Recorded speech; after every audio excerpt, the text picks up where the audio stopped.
Question number 1, let's write it. First I will write separate integral for each one of them.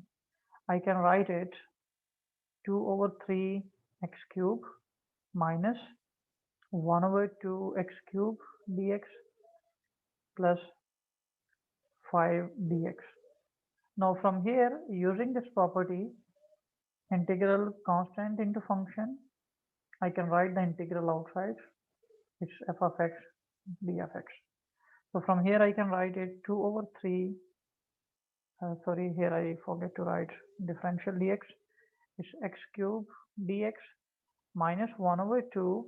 It will be 1 over x cube dx plus 5 dx. Now from here I can write it 2 over 3. You know, the very first rule of integration is called the power rule of integration, in which what happens, it's very easy to remember. Let's suppose if you have an integral, there is a function, it has some power, and without power its derivative is multiplying with it. I mean, inside the power, this function f of x and its derivative is multiplying, then we can use this rule. We will add 1 in the power and divide by this one. So using this rule, if I apply, you can see without power, we are left with x only. And what is derivative of x is 1. 1 always is multiplying here. So it means I can apply the power rule on this one. I can write it x, I will add 1 in the power and divide by the same power. Minus now 1 over 2. It is, if I take it up, I can write it in this way, x to the power minus 3 dx and plus 5. For if you have only integral dx, its integral is equal to x. In other words, you can say this integral and differential cancel and you are left with x only. So it will be 5x. Still we have integral here, so I cannot add constant of integration. Otherwise, for an indefinite integral at the end, we must have to add the constant of integration. So in this case, it will become 2 over 3 x to the power 4 over 4 minus 1 over 2. Now again, without power, its derivative is multiplying. Because without power, if I will write, what is without power? It is x only. And the derivative of x with respect to x is 1. 1 is of course multiplying here with it. So I can say I can use the power rule. So add 1 in the power and divide by the same plus 5x. Now we eliminated all the integral signs. So at the end, don't forget to write a constant of integration for an indefinite integral. So it will become, you can cancel this. It will be 3 into 2 is 6. You can write 1 over 6 x to the power 4 minus 1 over 2 x to the power minus 2 plus 1, minus 3 plus 1 is minus 2 over minus 3 plus 1 is minus 2 plus 5x plus 3. Okay, next for further simplification, we can write it 1 over 6 x to the power 4. This minus and minus will become plus 1 over 4 x to the power minus 2 plus 5x plus 3, and furthermore you can write it in this way using this rule, a to the power minus n. I can write as 1 over a to the power n. So it will become 1 over 6 x to the power 4 plus 1 over 4 x to the power 1 over 4x square, because when I will bring it in the denominator, using this rule the power will become positive, and plus 5x plus 3. That is the solution for this one. Now question number 2 is, it's given 3 to the power x over 3 power 4y is equal to this one. We have to find y as a simplified function of x. So for that, first of all, I can see it has the similar bases. If the bases are same, then using this rule of indices, we can write a power m over a power n. We can write it a power m minus n. So as base are same for them, so I can write the base one time only, and then upper power which is x minus lower power which is 4y, and that is equal to 27 square root of 3. Now to find y, as I have to write y as a simplified function of x, I need to take this base to the other side. Okay, let's shift it to the other side, and we know that if it is a power x equals to b, let's suppose, if I will take this base to the other side, so x will be equal to log b to the base a. So right now, if I will take this 3 to the other side, it will be x minus 4y will be equal to logarithm of 27 square root of 3 to the base 3. Now, I can write it in this way also. Let's calculate it using our calculator. We can calculate this one also. I can say this is using log 27 square root of 3 to the base,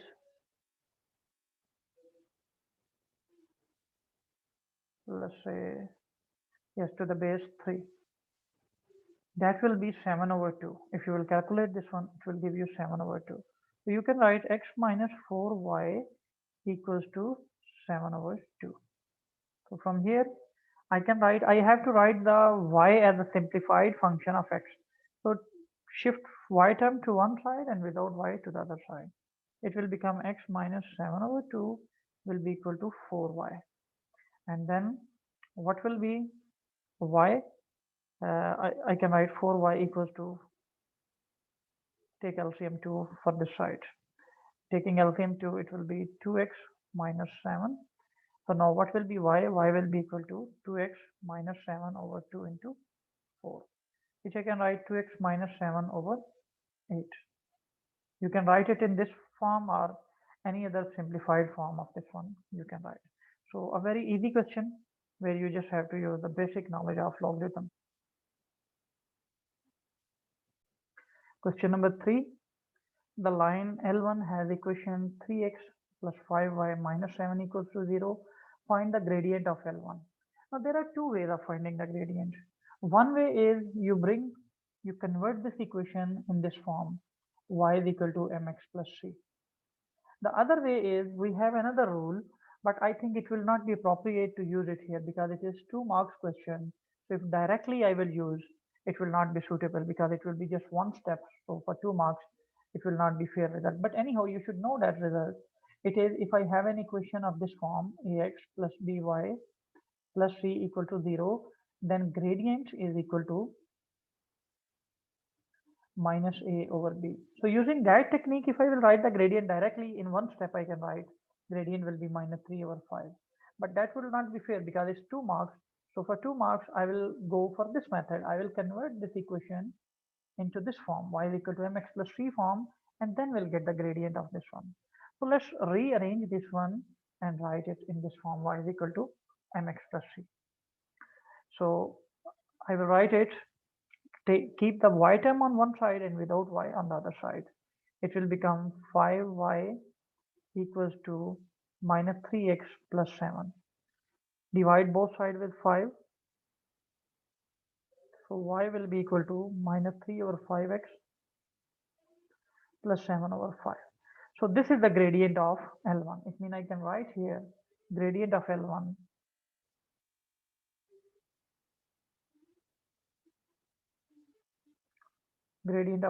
is equal to, this is minus 3 over 5, the coefficient of x.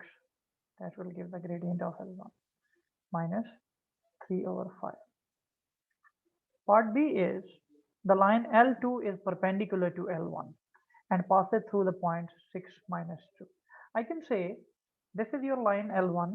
Let's suppose this is line L1 and line L2 is perpendicular to L1 and is passing through a point. Let's suppose this is point 6 minus 2. You have to find the equation of L2 in this form, y is equal to mx plus c, where m and c are the constants. So what you need to do is, as I'm looking for the equation of line L2 which is perpendicular to L1, so I need to find the gradient of this line first. And we know that if two lines are perpendicular, we know the gradient of L1, already the gradient of L1 is minus 3 over 5. And L2 is perpendicular to this one. So I can say as L2 is perpendicular to L1. So therefore, gradient of, let's suppose M is the gradient of L2. Gradient of L2 will be negative reciprocal of this one. So if I will take the negative reciprocal of this one, that will be negative minus 5 over 3. So which will turn to 5 over 3. It means the gradient of L2 now I found is 5 over 3. Now, and it is passing through this point also. So use this result. The equation of line is y minus y1 is equal to m into x minus x1. You can use this result or you can use y is equal to mx plus c form. It's up to you whatever form you use, and you can make it in this way. Because now we have m already. What is x1, y1? This point is x1, y1. This is x1, this is y1. So using this one, I can make the equation of line L2. So now equation of line L2 will be y minus y1. y1 is minus 2, so it is minus 2 equals m is 5 over 3 into x minus x1 is 6. So now final answer should be in this form. So let's simplify it. It will become y plus 2 equals to 5 over 3 into x minus 6, and then as I can write it, y equals to this 5 over 3x minus 5 over 3 times 6, and shift this 2 also to the other side, minus 2. So y will be equal to 5 over 3x, and this is going to be minus 10 minus 2 is minus 12. It means that will be the required equation of line. You can use any method. Let's do the alternative method. If instead of using this method, you want to use this method, y is equal to mx plus c method. So m we already know for the required line. This is the second method. We can write it y is equal to mx plus c. I can write m I already know, so y will be equal to 5 over 3 x plus c. Now to find c, the given point I will put in this one. The given point is 6 minus 2. In place of x I will write 6, in place of y I will write minus 2. So that will become minus 2 equals to 5 over 3 into 6 plus c. So minus 2 equals to, that will be 10 plus c. Take 10 to the other side, so minus 2 minus 10 is equal to c. C is minus 12. This value of c just replace here. That will give you the equation of line, which is y is equal to 5 over 3x minus 12. So you can see both by any method we will get the similar equation of the line. A very easy question this one. Question number 4 is figure 1 shows a line L1 with the equation 2y is equal to x. This is line L1 whose equation is 2y is equal to x. This is equation. And a curve C with the equation, this is curve C whose equation is y is equal to 2x minus 1 over 8 x square. The region R shows unshaded in the figure 1. This unshaded region is the solution region of these inequalities. Is bounded by the line L1, the curve C, and line L2. This is line L2. But unfortunately, we don't have the equation for line L2. Otherwise, it will be just one step to find the inequalities for this one. But it is given that L2 is parallel to y-axis. If L2 is parallel to y-axis, so parallel to y-axis, it means equation will be of this type, x is equal to any constant.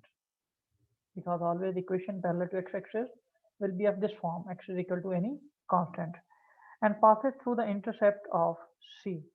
It passes through the intercept of C with the positive x-axis. You can see it's crossing the curve C at this point. So identify the inequalities that define the region R. To identify the inequalities, I need the equation of all lines or curves involved. I have equation for this one, I have equation for curve C, but I don't have equation for this one. So what I need to do is to find the equation. First I need to, let's find this intercept of this curve, because if I will be able to find this point, so easily I can find the equation of line L2.